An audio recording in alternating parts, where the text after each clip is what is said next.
maintenant pour enrichir le débat avec les questions. Oui, sinon, si vous voyez d'autres radicalismes, j'aimerais bien. Moi,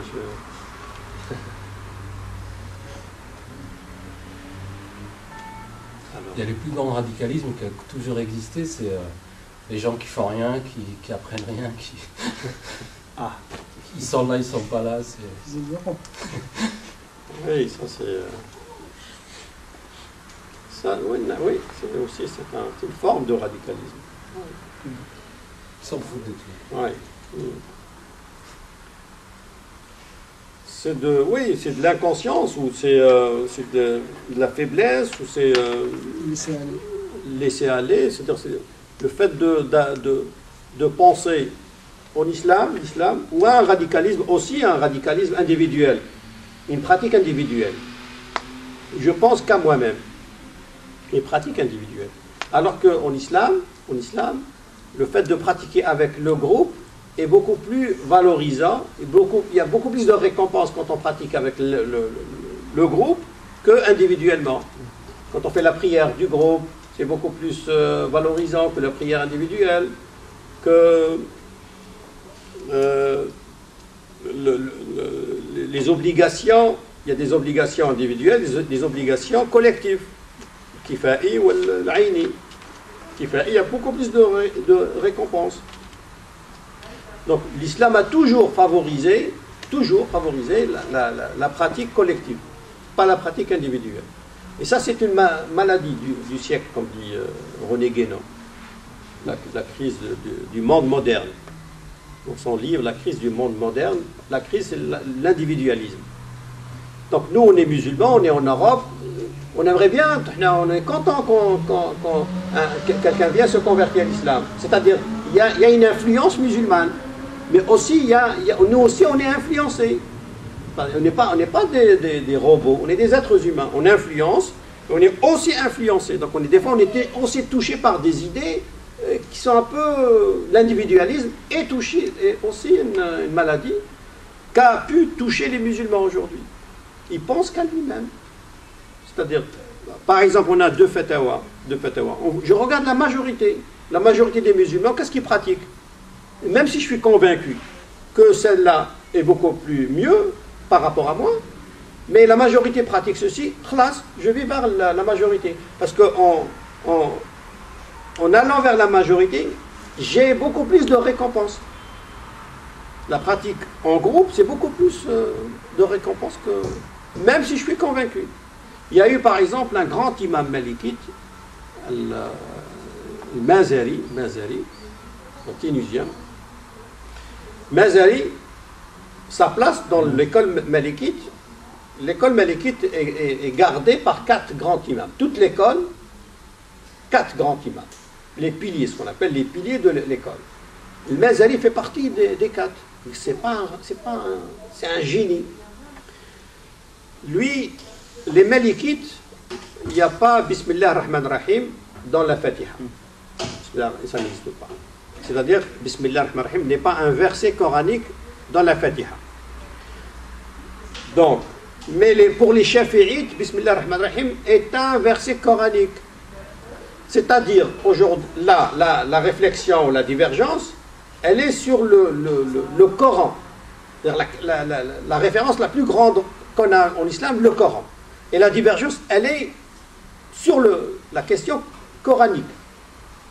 Donc, et lui, c'est l'imam des Malikites. Il était l'imam c'est-à-dire les Malikites du monde envoyaient à l'imam al-Mazari. S'il y avait une question, c'est les Mazari qui répondaient. Donc lui, il dirige la prière un jour, après le cours, il dirige la prière, fait Allahu Akbar, Bismillah ar-Rahman ar-Rahim, Alhamdulillah Rabbil Alamin. Il prononce Bismillah ar-Rahman ar-Rahim. Un de ses élèves après lui dit Imam, tu es le représentant aujourd'hui de l'école malikite. Il ne fallait pas lire Bismillah ar-Rahman ar-Rahim. Tu représentes maintenant l'école. Il dit c'est pas grave parce que derrière nous il y a des shafi'ites, il y a des étudiants shafi'ites. Et pour nous malikites, ça invalide pas la prière, c'est un plus. Mais pour eux, ça peut annuler leur prière. Donc je dis Bismillah ar-Rahman ar-Rahim pour... ça ne me dérange pas mon école, mais je récupère les shafi'ites qui sont derrière moi. Donc aller vers la majorité, aller vers comprendre l'autre au sein de l'école de l'intérieur, c'est un plus. C'est un plus. S'il était individualiste, il dit non, moi je suis le grand imam, c'est mon école, je suis convaincu, c'est question coranique, il n'y a pas bismillah ar-Rahman ar-Rahim.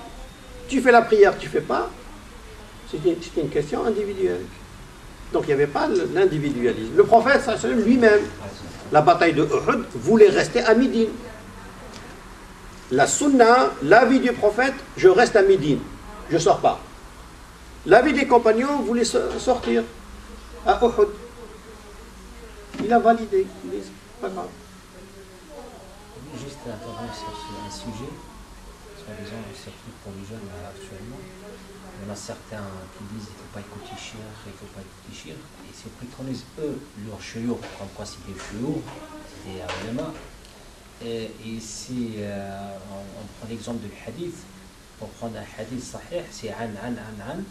Et ça, on va prendre, valider le hadith. Mais même les chiours, on connaît leur ancien maître, leur chiour. Il a appris à tel chiffre, et tel chiffre, et tel chiffre. Et ça sur Internet, par exemple, allez, je prends un exemple, je connais pas tout le monde, de Cheikh Felkouz, ou je sais pas quoi, se préconise comme quoi c'est des chiours sunna, qui suivent la sunna des prophètes étape par étape, mot par mot, tout ça. Mais on ne connaît pas leur chiour, ils ont validé leur science sur quelle école, on va dire, on ignore complètement la chaîne qu'ils ont. Oui, c'est beau, ce qu'il dit, je voulais savoir comment on peut dire alim ou shir. Parce que juste quelqu'un qui parle de la religion peut dire ah ça c'est un alim, ça c'est quoi il connaît. Mais si on marche en arrière, on va suivre la traçabilité de ce shir soi-disant, et qu'on les shir. Parenthèse. On ne voit pas sur quel grand chiour il a pris sa science.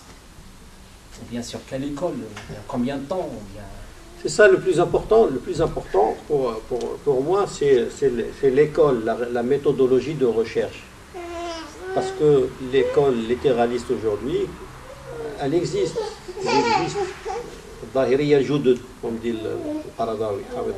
Il y a Dahiriya Judud, les nouveaux littéralistes. Donc il y a ce qui est intéressant, c'est la méthodologie. Est-ce que cette méthodologie permet la continuité de l'islam ou pas? C'est tout. C'est une question que les musulmans doivent se poser. Parce que l'histoire nous a montré que des écoles n'ont pas résisté. De 99 écoles, on en a 5 aujourd'hui, 4 ou 7 aujourd'hui. On n'a pas beaucoup. J'ai oublié juste 2 phrases à ajouter pour comprendre le contexte que je voulais dire. Et même ces chiours-là, ils disent soi-disant à leurs élèves, ou bien à ceux qui leur suivent, il faut écouter que moi. Il ne faut pas écouter l'autre. Attention, il va vous détourner votre aqidah, votre... Ça s'appelle mouvement sectaire, ça c'est un gourou. C'est comme ça c'est puni par la loi. Il faut faire attention par rapport à ça. La loi française, c'est ça ce que je voulais. Non, mais on n'est pas forcément dans une question sectaire. Il faut faire attention, parce que les juifs qui disent ça, ici en France, ils prononcent ça, écoutez que moi, ils ont des preuves, il sera jugé, il sera... Parfois, les gens... Grosso modo, il y a ça dans le monde musulman, soi-disant. Parfois, ces dirigeants ou ces profs, ils ont une démarche de dire nous sommes les meilleurs, nous sommes les vrais. Donc ils ne sont pas cachés, ce n'est pas des gourous, ils le disent publiquement. Nous sommes les meilleurs et les autres sont, entre guillemets, sont un peu égarés, etc. Ils s'autocongratulent, mais ça pose la question de la légitimité. À quel moment on reconnaît la légitimité de formation pour dire un tel, c'est un authentique savant ou pas? Parce que les jeunes sont parfois égarés, ils disent ouais, l'autre il est bien habillé, il a le turban, il sait bien prononcer, il cite les hadiths, il cite, etc. Donc ça induit les jeunes en erreur. Donc quelle est la méthodologie peut-être, ce défi pour les jeunes?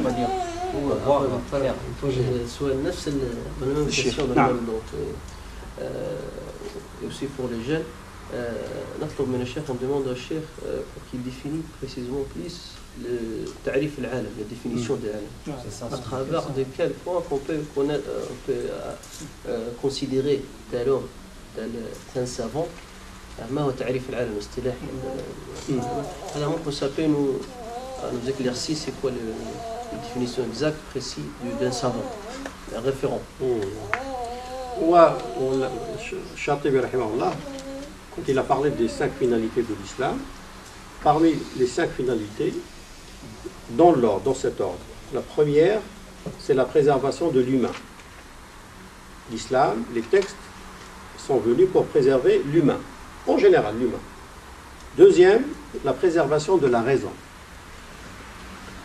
Troisième, la préservation des religions et de la religiosité islamique. Des religions, toutes les religions, et la religiosité. Il faut que le musulman pratique, surveiller le musulman pour qu'il pratique la religiosité de l'islam. C'est-à-dire la raison avant l'islam.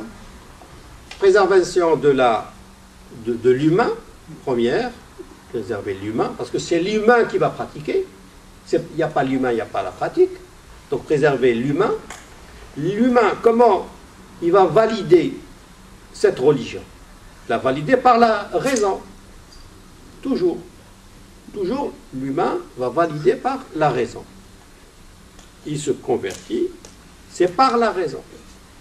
Donc préservation de la raison et après préservation de la religiosité. C'est-à-dire un imam, un savant qui ne respecte pas la raison des autres n'est pas un savant, n'est pas un alim. Quand un savant vous dit il faut écouter un tel, ne pas écouter l'autre, il ne vous respecte pas. Ne vous respecte pas. Et de dire lisez l'autre et ne pas lire l'autre. De quel droit, quel est ton statut, hein, sauf un statut prophétique. Sauf un statut prophétique. Et même le statut prophétique a été commenté et expliqué plus tard.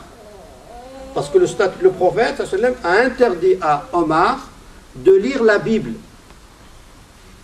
Il a interdit un livre, ne lis pas la Bible à Omar. Et même ce hadith, plus tard, les savants, ils sont allés même dans l'âme du texte. Ils ont dit, le prophète a interdit à Omar de lire la Bible parce que Omar était fraîchement converti à l'islam. Il n'était pas, il n'avait pas les idées riches de l'islam pour pouvoir lire après plus tard, lis ce que tu veux. Même ce texte a été, en allant dans le respect de la raison humaine. Même ce texte. Le prophète, oui, il a dit, ne lis pas la Bible au début. Apprends ton islam, hein, vaccine-toi déjà, tes idées, après tu peux lire tout. Et on a trouvé des grands savants, le dernier, Ahmed Didat, qui apprenait la Bible par cœur, ça ne dérangeait pas. Donc, un imam aujourd'hui, quand il vient, il vous dit, ne lis pas ça, lis ici, c'est de quel droit, Après, si lui, il s'autorise, il se permet d'avoir ce statut. Comment moi je vais l'écouter? C'est moi je l'écoute, c'est également je suis responsable. Vous êtes tous responsables. Le jour du jugement, je ne vais pas dire non, c'est le alim un tel qui m'a dit.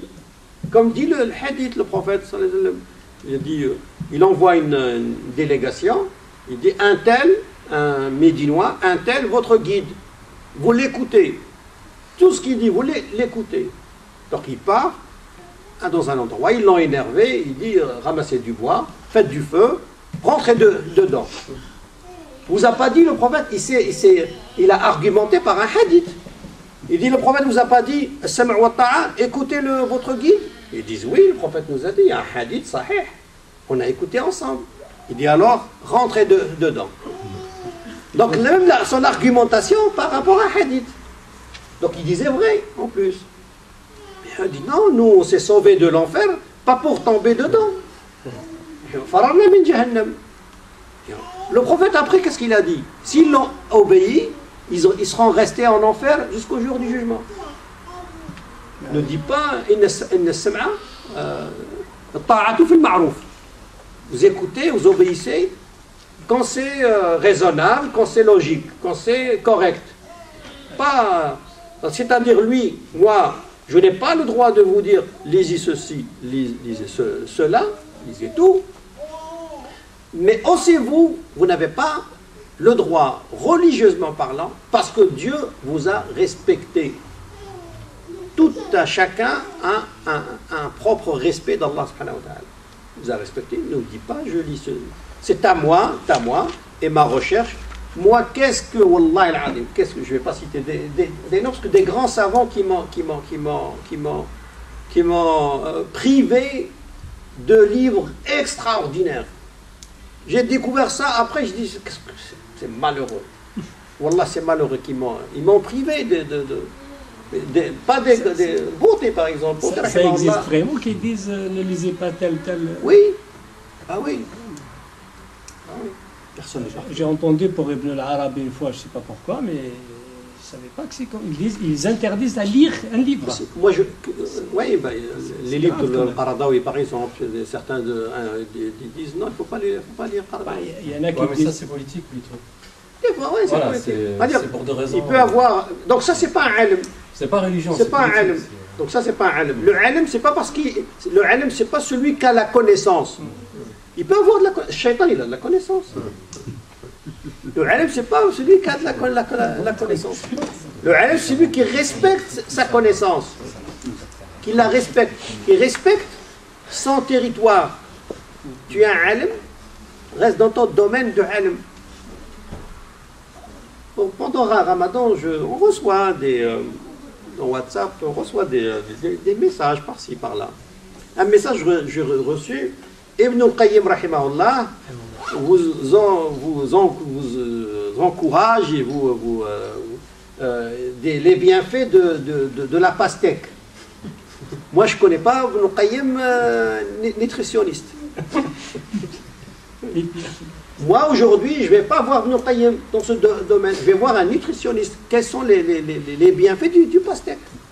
Ne m'envoie pas un texte de Ibn al-Qayyim. D'accord. Et ils disent, Wahed Galk aussi, Laylatul Qadri khayrun min alf shahr. Selon Ibn al-Qayyim, c'est 80 ans. Ibn al-Qayyim n'est pas mathématicien. Tu peux le compter tout seul. Alf shahr, regarde combien ça fait d'années en classe. Tu peux le faire tout seul. 1000 mois, tu calcules, pas besoin d'Ibn al-Qayyim. J'ai besoin d'Ibn al-Qayyim dans son domaine. C'est un génie. C'est un génie, son domaine, c'est un génie. Donc, je dois, même moi, vérifier, me contrôler, me surveiller. Qu'est-ce que je reçois de vous? Un alim, tu restes dans ton domaine. Parle-moi de ton domaine. Ne me dis pas ceci tu dois lire, ceci tu ne dois pas lire. Non. En plus, les textes, on peut les faire, et ça c'est un danger de l'islam, je l'ai dit encore une fois dans un colloque, l'islam a deux dangers, ce qu'on peut aujourd'hui pratiquer comme danger. La liberté totale, tu es libre totalement, et cette liberté, elle peut être un danger pour vous. La liberté. Je peux croire comme ne pas croire.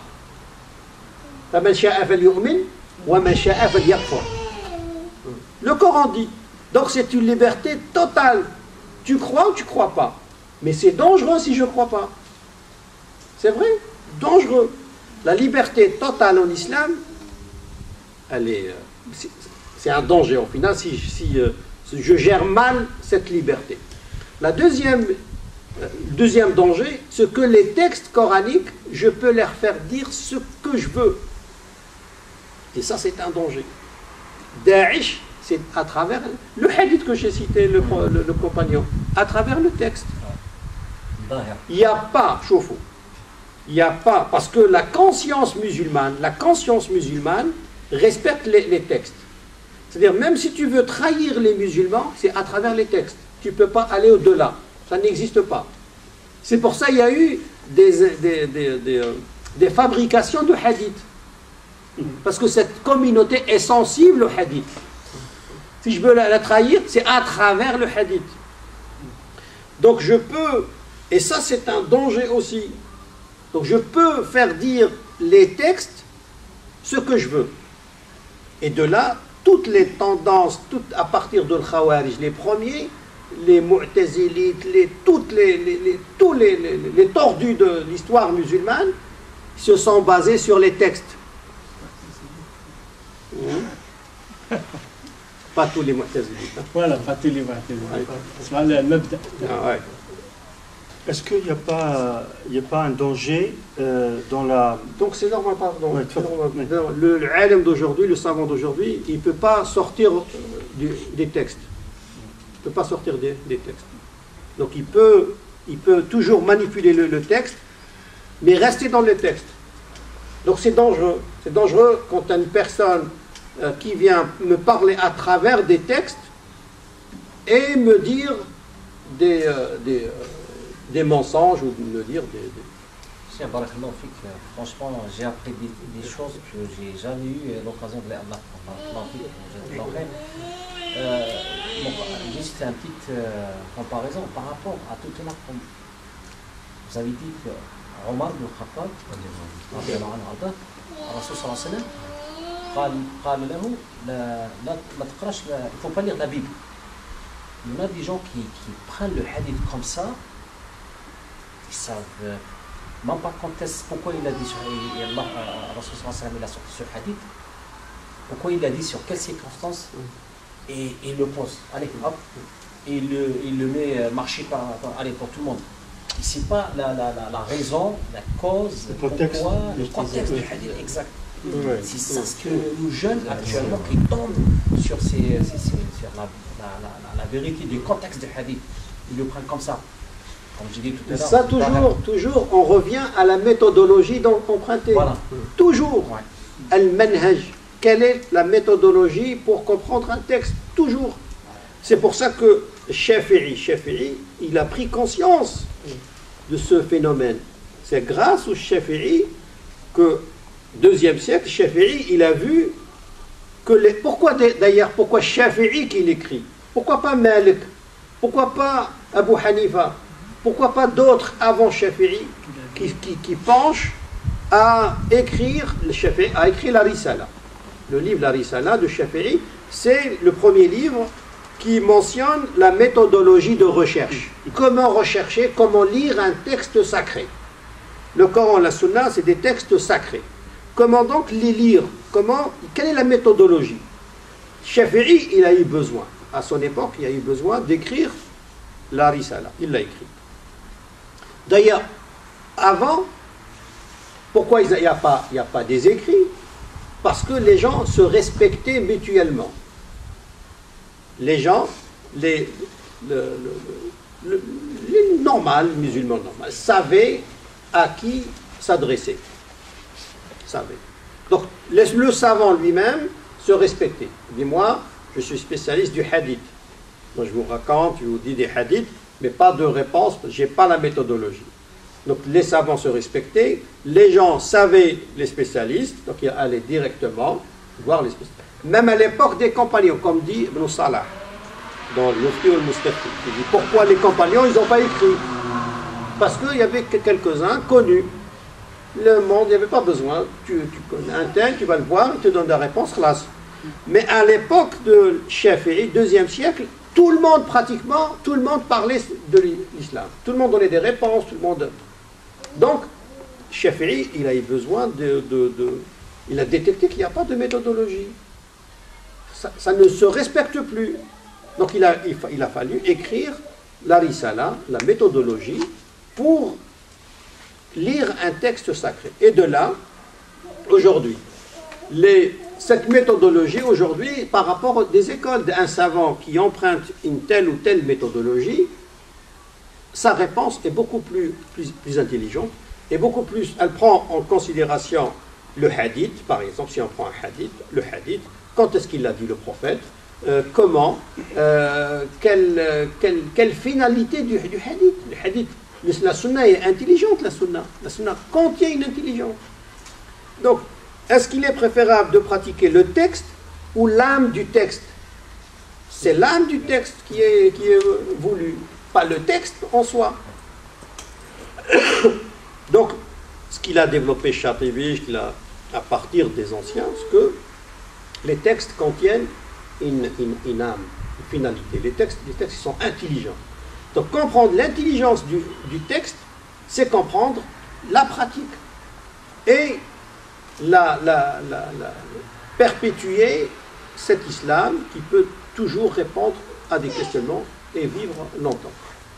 Donc ça dépend toujours de la méthodologie, ce qu'on appelle en arabe usul al-fiqh. Usul al-fiqh, les fondements du droit musulman. C'est quoi par rapport à l'âme du texte? Est-ce que c'est par rapport au zahir ou au batin ou autre chose? Non, l'esprit. L'esprit du texte, oui. Mais l'esprit, là... Oui, le texte est là. C'est comme une langue justement, française. cette notion d'âme de texte, j'arrive pas à la saisir. Peut-être que vous l'avez saisie, c'est moi qui n'arrive pas à la saisir parce que j'ai fait un petit mélange entre le batin ou le zahir dans un autre contexte.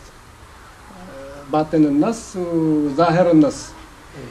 قال الله مكتوب c'est écrit dans le Coran, on l'entend, hein. Bon, ça c'est écrit dans le Coran. Bah oui, c'est écrit, mais Dieu voulait dire, etc. Donc là, on est en train d'aller vers l'âme du texte, hein. C'est ça. Ouais. Moi, je n'avais pas compris comme ça. Moi, Voilà. compris, Voilà, c'est vrai. justement, vous allez me corriger. Moi, j'avais compris que l'esprit du texte, c'est la finalité, justement. Qu'est-ce qu'on cherche à préserver? Pour quel but il a été dit. Voilà, lorsque le prophète a dit ça. Dans un exemple, ça va. Par exemple, aujourd'hui, on dit une femme, quand elle veut voyager, elle a besoin d'un mahram. Le mahram en arabe, le sens du mahram veut dire, en français, une personne qui vous interdit le haram. Il faudrait aussi savoir que les jeunes, les garçons ont aussi besoin de mahram. Pas que l'esprit macho a fait que toujours la femme et pas les hommes. Le garçon aussi a besoin de mahram parce qu'il peut commettre le haram. C'est ça. Le mahram, c'est la personne qui empêche de commettre le haram. C'est ça. Donc, le Malik, l'école malikite, c'est une école finaliste. Tous les arguments de Malik, il a développé 17 arguments. À partir du livre, le sunnah, le ijma', ceci, cela, il a développé 17 arguments. Les 17 arguments de Malik vers la finalité. C'est pour ça, les finalistes, même aujourd'hui, Chatibi, les grands, c'est des Malikites. Les finalistes, c'est des Malikites, même jusqu'à aujourd'hui. Malik dit, c'est vrai que le prophète, sallam, quand il a la femme, quand l'homme vient voir le prophète, lui dit, est-ce que je dois faire le jihad? Il y a le combat aujourd'hui où il y a ma femme qui voyage.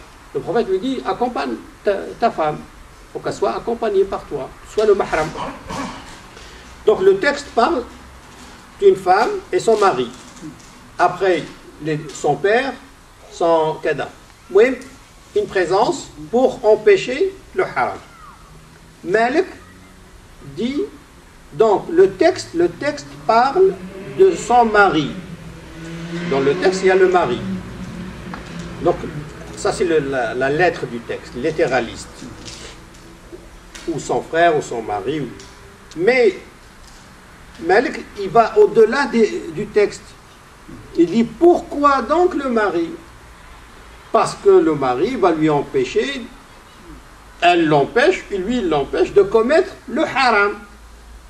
Donc, si elle voyage, la dame, dans un groupe de femmes, que ce groupe l'empêche de pratiquer le haram, il fait office de mahram. C'est ça, la finalité du texte. D'accord. Moi, j'ai vu des hommes en France qui autorisent à ça. Moi, j'ai vu un cas, une fille sortie avec un garçon. Le garçon venait à la maison. Le papa était d'accord. Un jour, les deux, ils reviennent à l'islam, ils disent c'est haram ce qu'on fait, on voudrait faire du halal. Se marier, halal, faire le halal, ils ont repris l'école, arabe. Son père va le voir, lui dit, mon père, moi, je veux faire le mariage halal, Il dit non, restez le cas ancien, restez dans le haram, là j'autorise, mais faire le halal, moi je ne veux pas tout ça. Donc est-ce que ce papa est mahram ou pas mahram? Non. Est-ce qu'il accomplit la finalité ou pas? Donc, Il a fait contraire. contraire. Donc si on va dans le texte, c'est un mahram. Mais l'âme du texte, ce n'est pas un mahram. La finalité annule. Annule le texte. Le Le texte contient une intelligence qu'il faut comprendre et l'exercer. Exercer l'intelligence, l'âme du texte, c'est ça ce que je veux.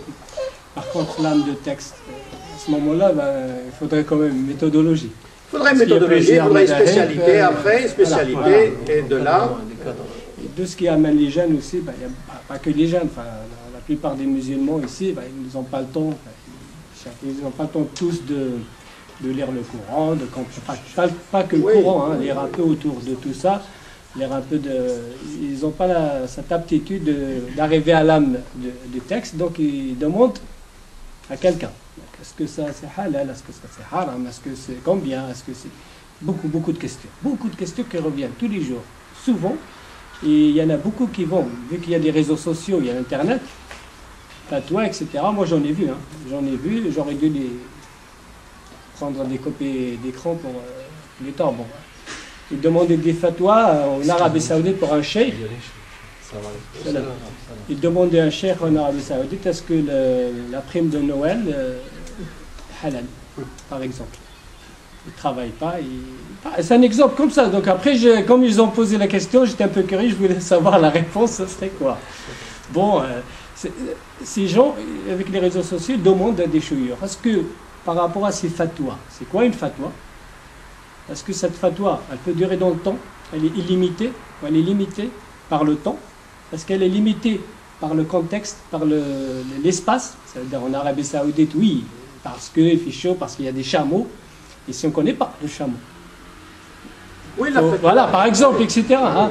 Est-ce que pour ces gens-là, ça serait intéressant aussi? Parce qu'ils ne savent pas eux-mêmes. Donc, ils demandent innocemment. Et après, le chef fait ceci, fait pas cela, etc. Après, on sort dehors. On les entend dehors, dans le quartier, sur le trottoir. Ah, si, le chef le flan, il a dit, Wallah, comme ça. Voilà, etc. Des fois, j'entends des choses, ça me choque. Mais bon, après, j'essaie de comprendre qu'est-ce qu'il y a, pourquoi. Ils ont un bon fond. Ils ne sont pas méchants, c'est pas par méchanceté qu'ils le font. C'est par ignorance, oui, malheureusement. Donc, c'est quoi la fatwa? C'est quoi ça?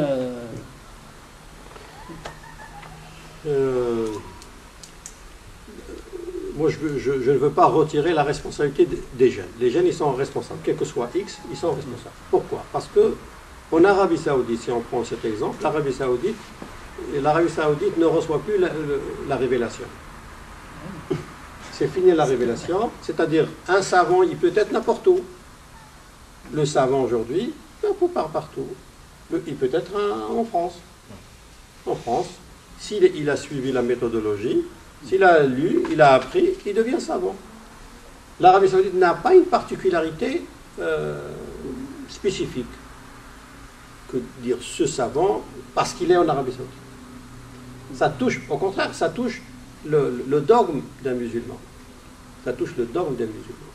L'Arabie Saoudite, il y a la Qibla, il y a la Kaaba, la Qibla, on se dirige vers la Qibla pour faire la prière, c'est tout. Après, dire ce savant est beaucoup plus savant que les autres de l'Égypte, de l'Algérie, du Maroc, de la Tunisie, de la Mauritanie, de Sénégal, quelle est la mesure? C'est-à-dire, il n'y a plus de logique. Il n'y a plus de logique. La logique, c'est la base de la réflexion humaine, la logique. Et ça, il y a un terme dans la logique, dans le mantiq, c'est tarjih al-shay'i biduni murajjih.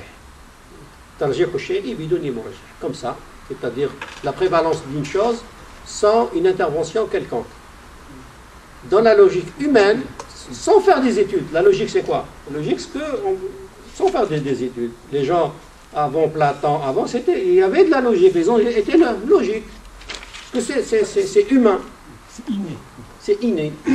C'est-à-dire, moi, je ne peux pas vous dire, je marchais, il y avait de l'eau qui coulait, et d'un coup, elle remontait. ترجيح الشيء بدون مرجح هكذا ترجح وحده. Elle monte, vous me dites, Cheikh, on vous respecte, mais non, elle monte tout seule comme ça, l'eau.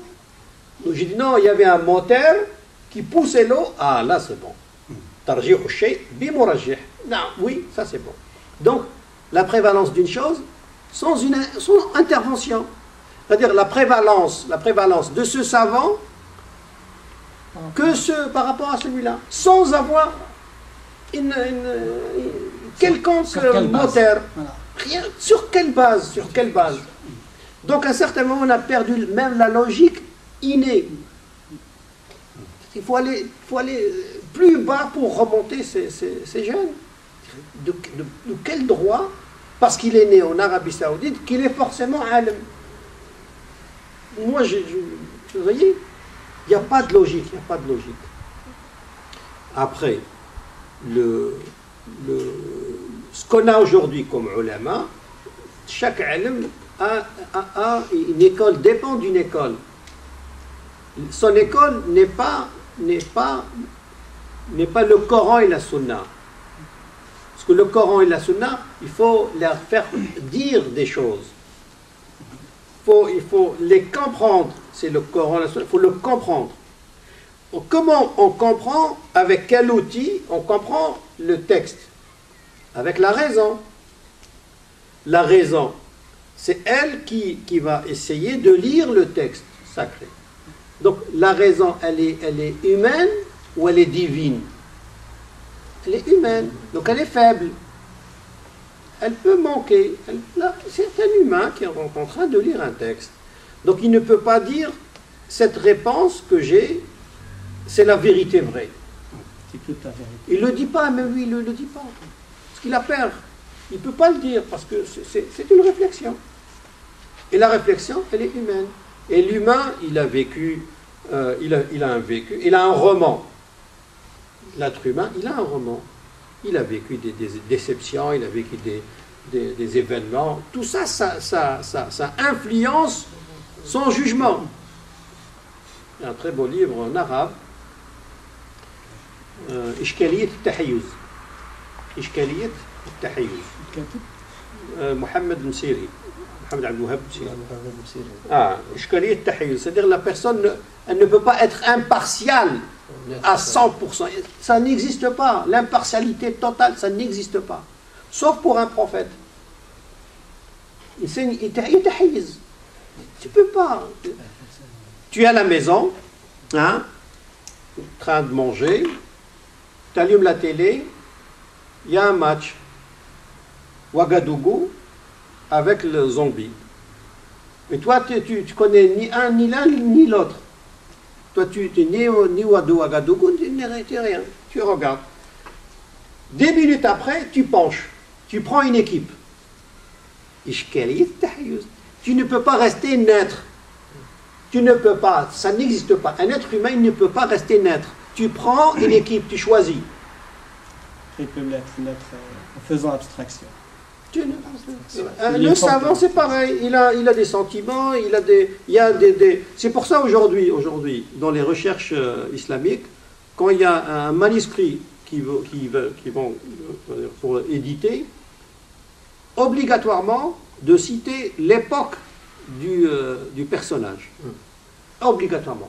Parce qu'il a été la personne, le savant, quel que soit le savant, il a été influencé par son époque. L'époque, l'entourage politique.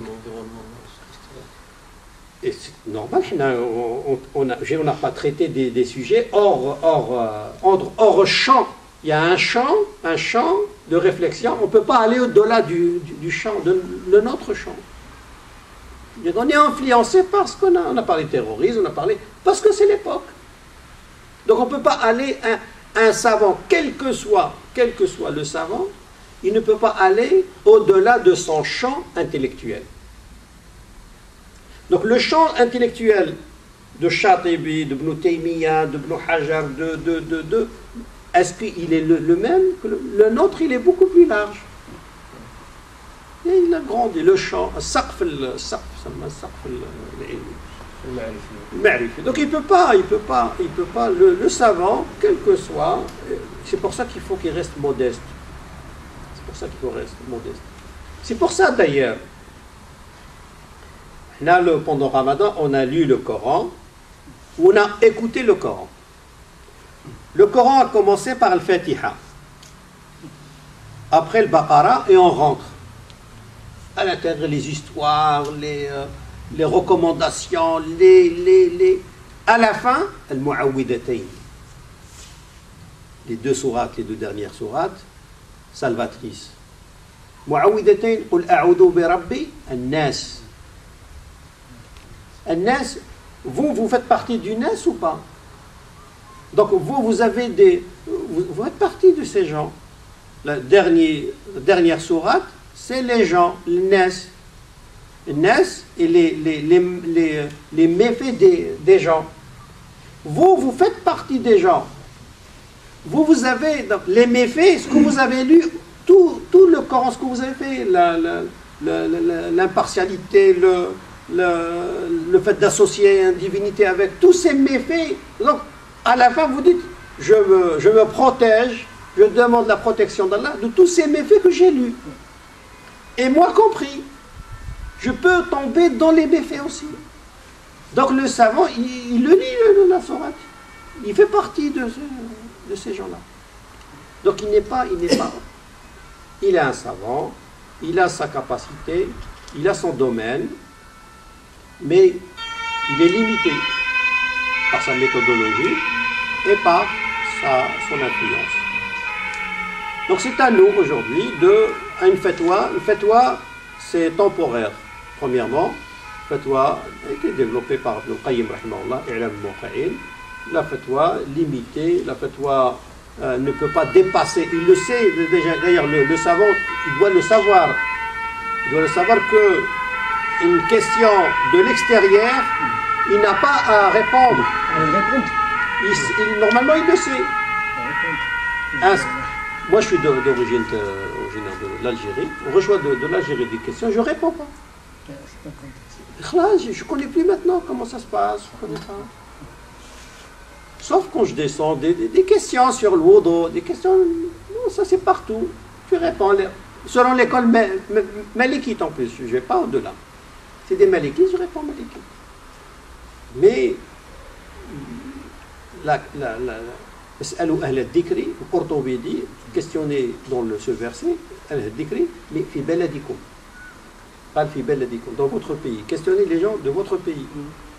Donc le savant sait très bien qu'il ne peut pas aller au-delà de son pays. Il ne peut pas répondre. Tu peux pas. C'est comme le pape, par exemple, quand il a donné une fatwa sur le préservatif. Il n'est pas marié, il ne connaît pas l'action. Il n'a pas à répondre. En Arabie Saoudite, vous dites, est-ce que je peux voter en France? Il n'y a pas de vote là-bas. Ça n'existe pas le vote. Comment il peut répondre sur une question qui n'existe pas chez lui? En plus, il répond. Il répond au problème, c'est ça. Je ne sais pas si existe un chef, on lui a posé une question, il ne répond pas. Je ne sais pas. Il y en a peut-être, mais... Il y en a. Les vrais. Enfin, les vrais chers, oui, les vrais chers, ça c'est clair. Hein. Mais... الشيخ الذي يفتي يجري الناس على كل نفس الحكم أنا كالطبيب الذي يعطي الناس نفس الدواء هذا أضر. Comme le médecin qui donne, il fait l'ordonnance à toutes les maladies. Cheikh, je profite. La question, quand il y a des textes, qu'on prend un texte particulier et qu'on essaye d'argumenter à partir de ce texte, ça pose la problématique du niveau de connaissance par rapport à celui qui a une connaissance plus globale de tous les textes, ou en tout cas de la globalité des textes. Donc, on ne peut pas mettre sur la même balance. Donc il y a cette problématique, parce que souvent on met en avant un texte.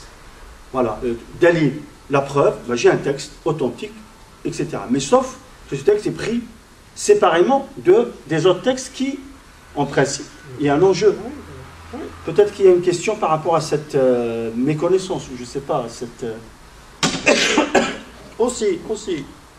Parce que le texte, ce qu'il a fait un commentateur du Coran, l'imam al-Buqa'i, il a commenté Tafsir Coran, il a essayé de lier la première sourate à la dernière sourate. Il a essayé de trouver un fil. Il y a un fil qui lie tout le Coran.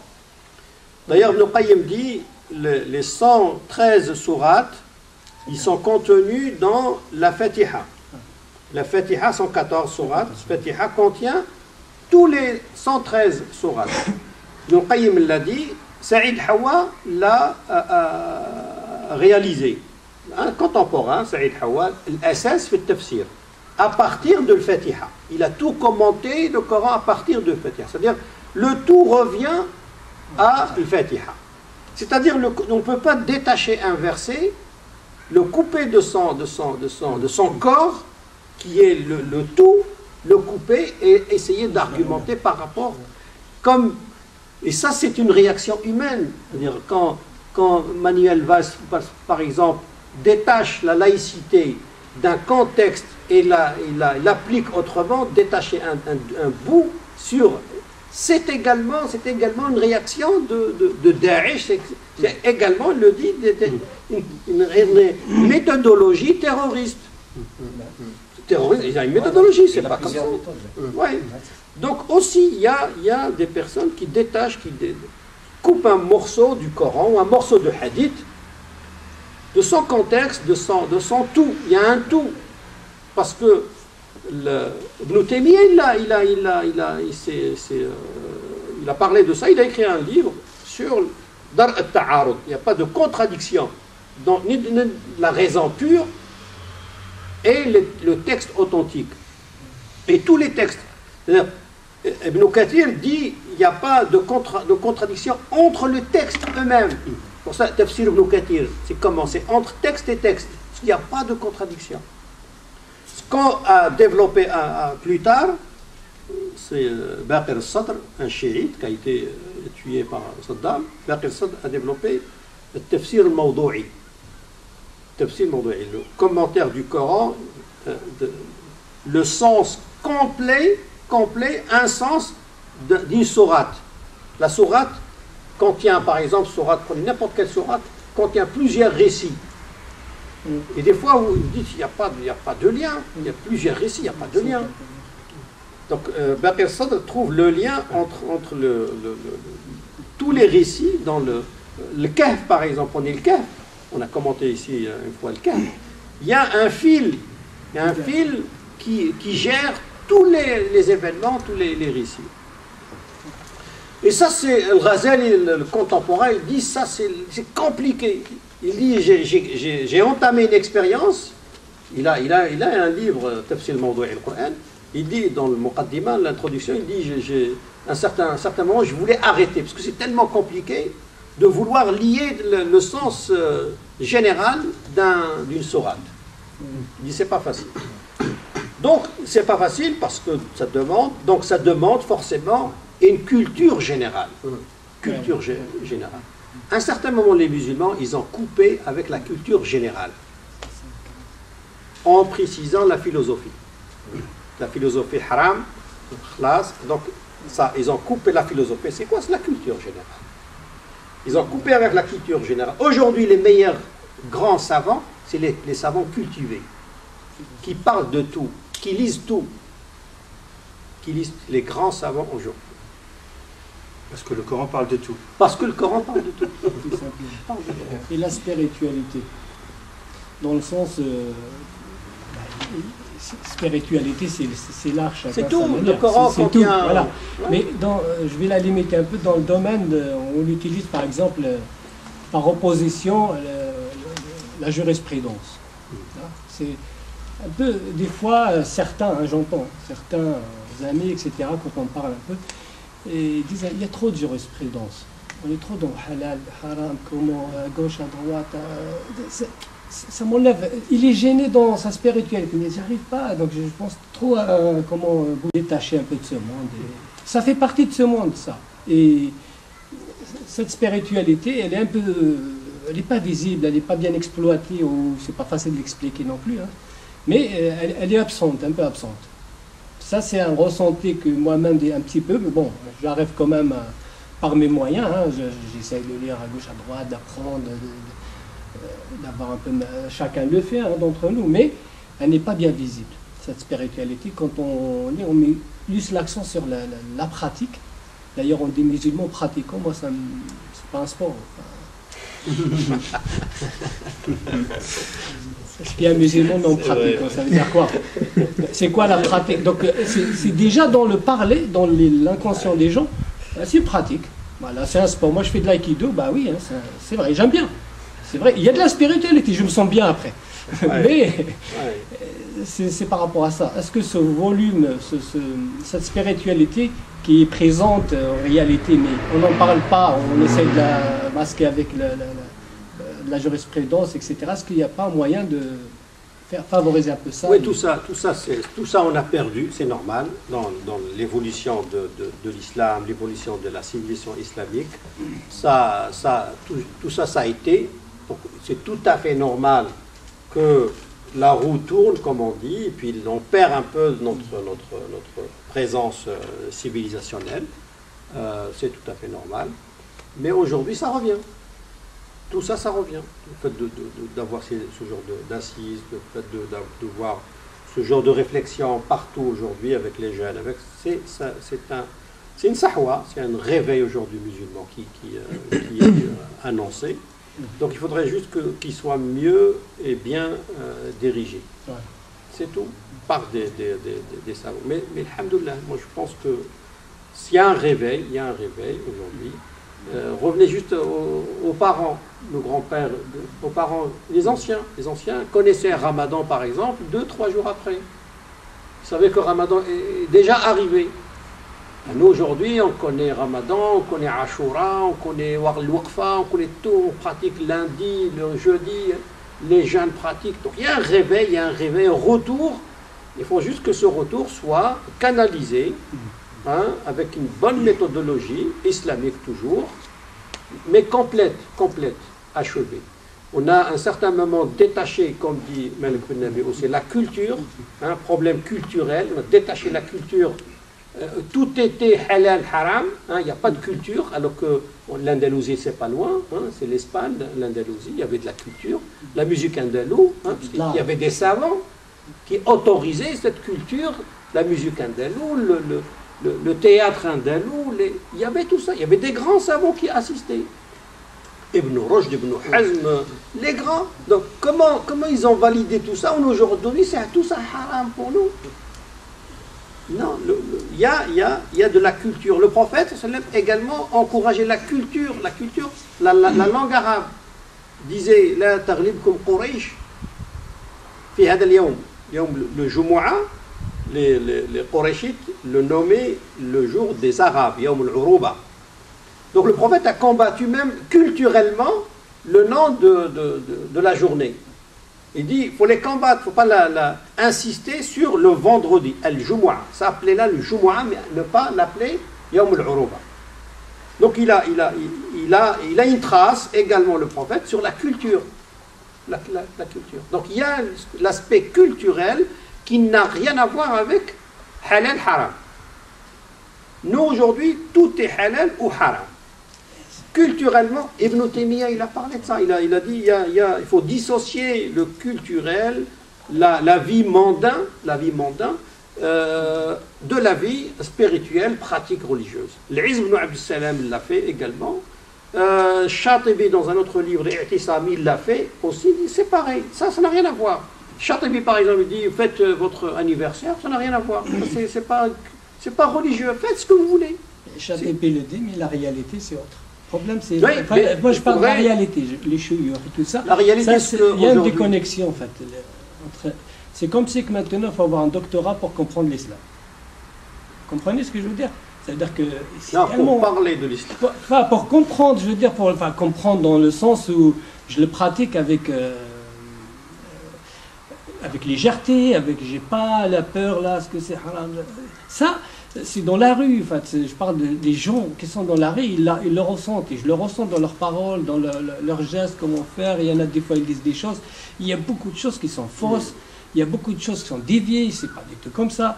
Et ça se reflète de manière négative. Sur l'image des gens de l'islam, sur eux-mêmes. Il faut juste le comprendre que c'est tout à fait normal. Des conférences comme ça, c'est bien, mais voilà. Il faudrait juste qu'il soit soigné, dirigé, orienté, et il faudrait des compétences. Il faut avoir des compétences pour... Barakallahu fikum. On va juste avant de partir, parce que l'objet c'était aussi de prévoir la question de la formation. Je pense que vaut mieux, comme on dit, apprendre à pêcher que donner du poisson tous les jours. Nos jeunes, nous, on fait des cycles de formation pour les jeunes et pour les convertis y compris. Et donc, qu'est-ce qui semble peut-être important, en tout cas, sur quoi faut-il insister dans la formation? Parce qu'on ne veut pas des suiveurs. Voilà. Je pense que l'islam, comme le dit le prophète sallallahu alayhi wa sallam, il faut que tu aies tes propres principes et que tu ne sois pas suiveur. Et que c'est bien d'être avec la communauté, etc., mais avec une vision, une conscience et un choix. Voilà. Que tu sois convaincu. Donc nous, on veut former ces jeunes et sur les bases, peut-être, les former pour qu'ils soient immunisés contre ces dérives, etc. Sur quoi faut-il insister? Sur les jurisprudences, sur les bases. On ne va pas en faire des docteurs. Sur le spirituel. Voilà, en 2 mots, ou en 3 mots. Oui, il y a l'aspect historique. On ne peut pas se détacher, ni être ni musulman de naissance, ni musulman en route, converti, sur l'aspect historique de l'islam. L'islam a une histoire. L'histoire, aujourd'hui, n'importe quel intellectuel européen, et Dieu sait que, alhamdoulilah, je l'ai beaucoup, reviennent à la philosophie grecque. De là-bas, il faut qu'il revienne, c'est-à-dire il écrit en 2017, aujourd'hui, mais il revient à la source. Il fait référence au grec. Faire référence à la source. Et c'est tout à fait logique et bien. Nous, musulmans, donc je suis musulman, je me convertis, je fais partie d'une civilisation. Cette civilisation démarre du Coran et la Sunna. La présence du Coran et de la Sunna, et même je dirais d'un intellectuel. Les intellectuels devraient avoir cette réflexion, musulmans ou pas, parce que qu'est-ce que ça fait de moi intellectuel? L'intellectuel, c'est celui qui connaît la culture de son pays. L'islam fait partie de mon pays, je dois connaître l'islam. Le judaïsme, je dois connaître, autant comme intellectuel, dois avoir une connaissance. Donc, pas Zemmour, pour moi, ce n'est pas un intellectuel parce qu'il ne connaît pas la culture de l'islam, qui fait partie de son pays. L'islam fait partie d'une deuxième religion, donc la culture musulmane doit être... La culture musulmane démarre à partir... Depuis quand on a connu les musulmans? Depuis le Coran, le prophète. Donc la source, c'est à partir de là. Il y a eu le Coran, il y a eu la Sunna. Après le Coran et la Sunna, il y a eu un développement intellectuel et des écoles dans tous les domaines. Les écoles, domaine juridique, de comment s'est développées ces écoles juridiques et quel est le moyen, comment ils ont fait, comment aujourd'hui on entend, il n'y en a qu'un Coran, il y en a un Sunna, puis il y a des écoles, comment? Ça c'est une question. Donc elle est logique, c'est qu'on revient à l'histoire, elle est logique, elle est compréhensible. On peut comprendre pourquoi aujourd'hui il y a des écoles. Et c'est important, comprendre le pourquoi. Aussi dans le domaine dogmatique, ce qu'on appelle la philosophie islamique, la philosophie islamique a commencé par le dogme. Le dogme, c'est le commenter, l'expliquer. On a développé une philosophie islamique. L'école des philosophes dogmatiques, il y en a plein aussi. Il y en a plein. Et c'est très intéressant, très enrichissant de voir comment la réflexion. Vous savez que l'école ash'arite a été connue au XVIe siècle en Europe. XVIe siècle en Europe, on connaît déjà l'ash'arite. Le livre référent des ash'arites, c'est un français. La doctrine ash'arite. Je l'ai. La doctrine Ash'arite, le titre. Doctrine Ash'arite. Un des grands livres référents de l'école Ash'arite, la philosophie des 80% des musulmans dans le monde, ils sont Ash'arites. Cette école de réflexion, de philosophie, en général. Donc, il y a des... Comment? Parce que si je fais cette démarche, si j'essaye de comprendre les écoles dans le domaine juridique, c'est-à-dire je peux avoir un éventail très large. C'est-à-dire je vais m'élargir moi-même. Moi, je vais vivre une seule vie. Mais si je lis plusieurs livres, je vais vivre plusieurs vies. Même la mienne, elle est une. Mais en lisant des livres, en lisant sur Gandhi, sur Nelson Mandela, sur Che Guevara, je vais vivre leur vie. Et la mienne et la leur. Donc la lecture va me donner une largeur d'esprit. Et de là, tous les anciens encourageaient la comparaison des écoles. La richesse. Parce que l'élève, je vous ai dit, le Mazari recevait des élèves shafi'ites. Mais ils ont resté shafi'ites. Ils n'ont pas changé, ils ont resté chez shafi'ites. D'ailleurs, le shafi'i lui-même est l'élève de Malik. Comment ça se fait que Malik a autorisé la réflexion individuelle? Il ne lui a pas dit non, c'est moi le grand, c'est moi le maître, tu dois me suivre. C'est-à-dire il y a eu une intelligence dans l'imam Shafi'i, il pouvait se détacher et une tolérance de son imam. Je donne la connaissance, mais tu peux en faire ce que tu veux après. Il n'y a pas cette enclave, cette vision unie de l'islam. Il y avait une largeur d'études qui pouvaient donner parce que moi j'ai des élèves. Quel est mon objectif? C'est de développer le raisonnement, pas vous donner les réponses. Ça ne m'intéresse pas. Ce qui m'intéresse, c'est vous donner la réflexion, pour pouvoir réfléchir et nous sortir encore. J'ai lu récemment un très beau livre d'un Français, Penser dans un monde mauvais. Très beau livre. Penser dans un monde mauvais. Il parle aujourd'hui, il y a une sorte d'interdiction de penser. Des intellectuels aujourd'hui en France, qui passent par la télé, il y en a plein. Lui, il a créé un livre, Penser dans un monde mauvais. Et j'ai compris que ce livre, il dit, l'école française n'encourage pas la réflexion. Et j'ai compris, nous jeunes, qui viennent à la mosquée. Il n'y a pas de réflexion. C'est là, j'ai compris. Cet entêtement de nous jeunes, parce qu'ils n'ont pas fait l'école azharite, ils ont fait l'école républicaine. Il n'y a pas l'école de la République. En France, quand vous avez votre diplôme, vous cherchez du travail. Vous cherchez un maître.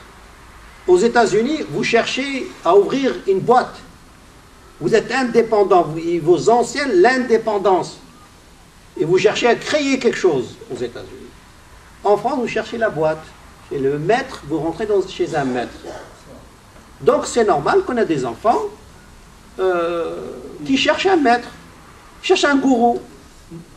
Un gourou qui est bien habillé, islamiquement, une barbe très longue, ou interdit, haram, haram, haram. C'est bon, ça marche. Donc, il y a du travail dans la réflexion. Il faudrait donner de la réflexion et encourager la réflexion. Il faut réfléchir. Donc, va aller vers l'ouverture, aller vers le... Donc, si j'ai bien retenu, Inch'Allah, la saison prochaine, on va faire des séances de philosophie de temps en temps. Et j'aimerais bien que, Cheikh, Inch'Allah, vous revenez, notamment Ibn Rushd, la méthodologie et d'autres, et qu'on forme, Inch'Allah, nos jeunes à réfléchir par eux-mêmes et apprendre à argumenter, etc. Barakallahu fikum. Inch'Allah, Inch'Allah. on rediffusera pour les jeunes Vous qui avez étaient absents. c'est la question que j'ai voulu poser au Cheikh. Salam alaikum.